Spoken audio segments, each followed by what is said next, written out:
Біздің қоғамдағы да мына жемқорлық, алыпсатарлық, сол бәрі ушығып барып біз осыдан жазылсақ екен.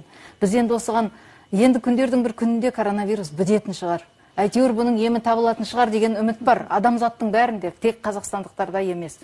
Бірақ біз осынымен, осы аурумен, қоғамдағы аурумен де ауырып болып, өршітіп, одан кейін тек қана айығу кезеңіне келетін шығармыз деп ойлаймын.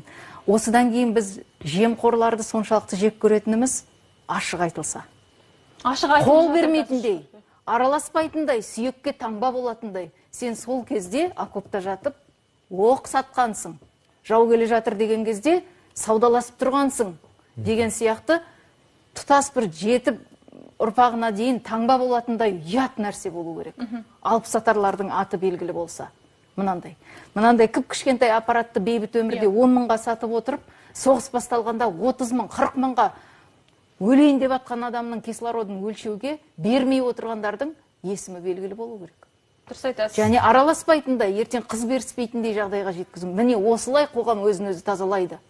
Біз мәймөңкелеп, әрқайсының көңіліне қарап, қабағына қарап отыратын қазақпыз. Қоя қош кешіре саламыз. Мынандай да кешіру